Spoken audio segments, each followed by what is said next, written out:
Hey everyone, it is Sunday, October the 1st. Welcome to Happy Positive Cruise News. Come watch.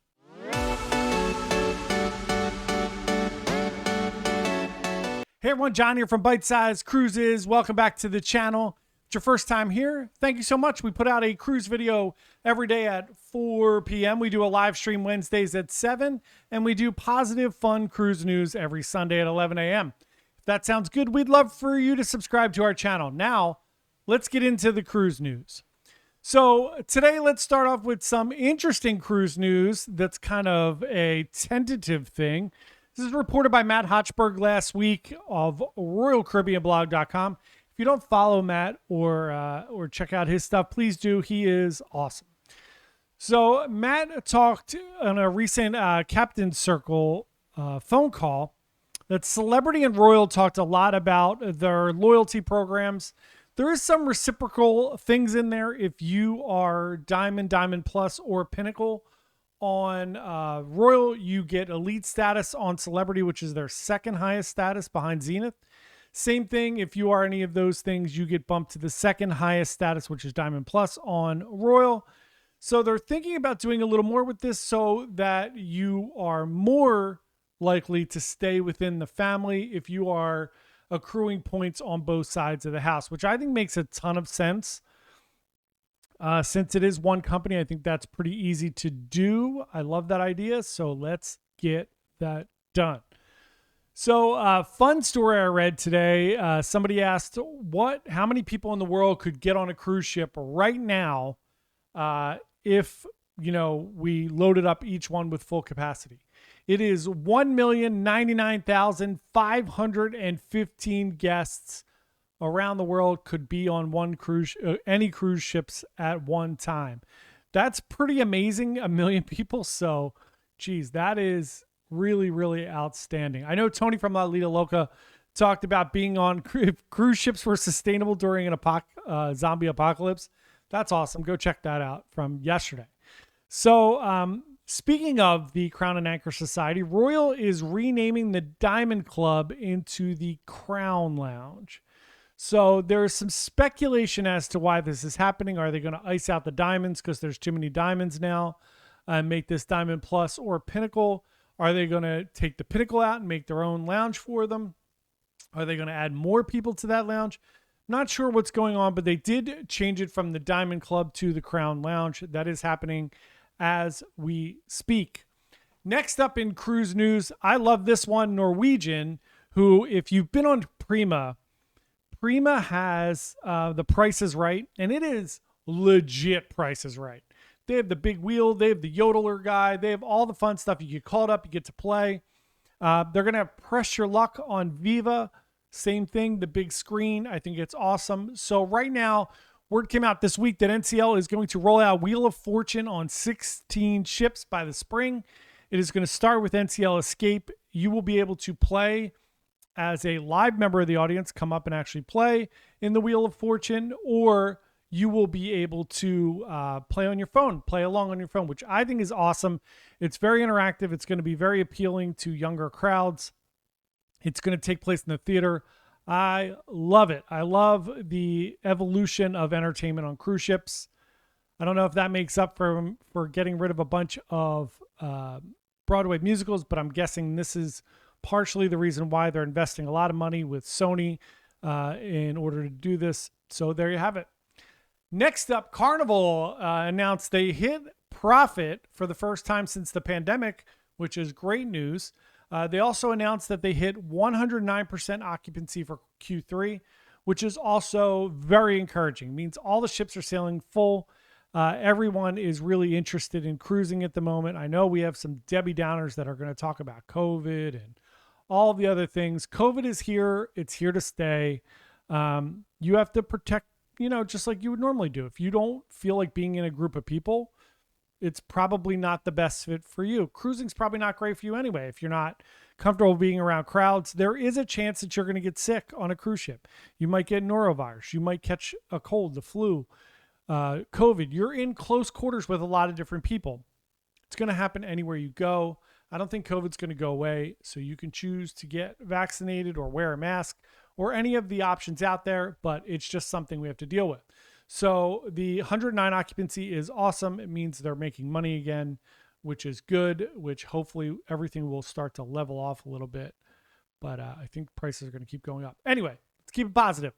So Holland American has announced their 2025 sailings to Canada and New England.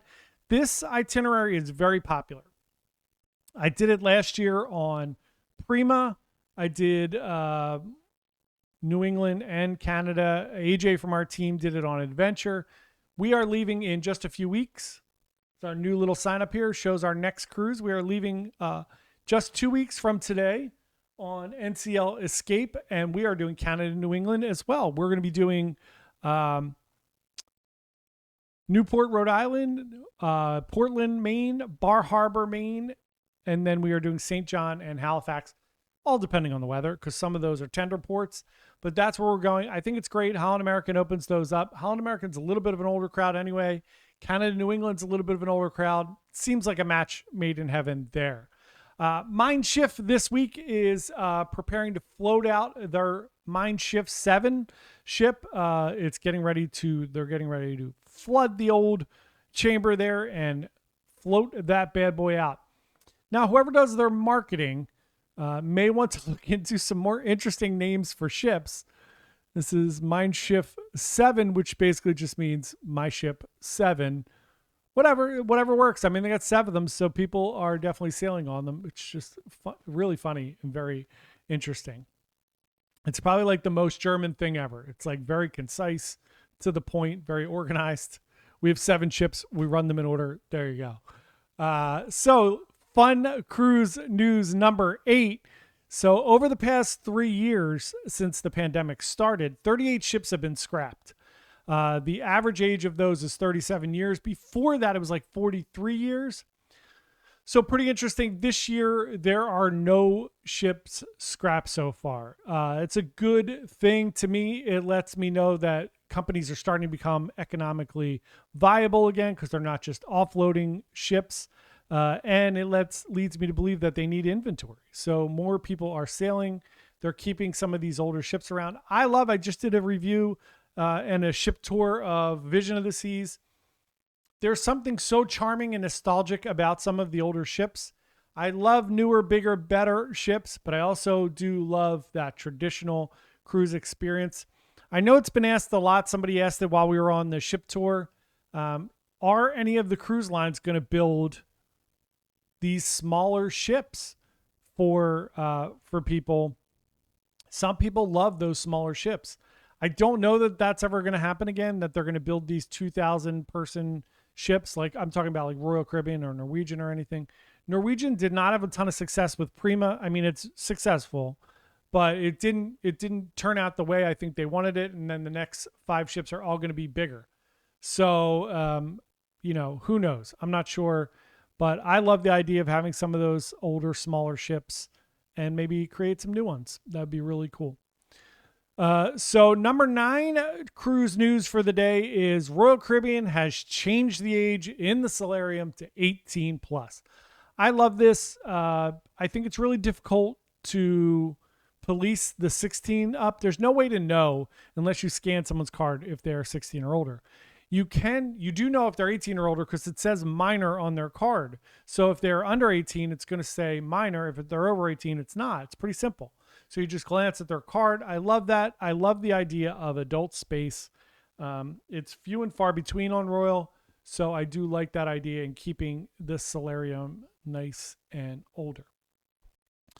Next up in cruise news, story number 10, Azamara, which used to be part of the Royal Caribbean brand, is no longer. It's a little bit of a luxury cruise line. In 2026, they're going to be doing a world cruise. It is going to be a 155-day cruise, claiming that they're going to hit all 7 wonders of the world. Very, very cool. There's going to be 55 either late night or overnight stays on that cruise. Sounds amazing. Those cruise ships are small and very nostalgic. A lot of those are old ships that used to belong to other cruise lines that they've taken and refurbished and made them a little more luxurious. I would love the idea of having like a 2,000 person cruise ship with some of the modern amenities. So like all of the specialty dining you would get on Norwegian or Royal, and just some like beautiful bells and whistles. Even if it's smaller, I think that would be really awesome. Like a little bit of a more, but again, then you're getting out of Royal Caribbean's brand. I get it. So anyway, let's stop trying to do Royal Caribbean's marketing because they are darn good at it. Our last bit of cruise news, speaking of Royal Caribbean, is that Icon of the Seas is launching in just a few months. Super exciting. Talk about big ships. For 2025 and 2026, they've added Puerto Plata to their itinerary for that in the Dominican Republic. That is great. That is an awesome cruise port. If you haven't been there yet, it's very built up and easy to get around and do a lot of things there if you don't want to wander out into the Dominican. That is our cruise news for today. Once again, we are going to be going on NCL Escape in just 2 weeks. So we'll have a bunch of content from that. We're still going to have content from Mariner for the next week or so. So thanks so much for watching. We really appreciate it. Bye.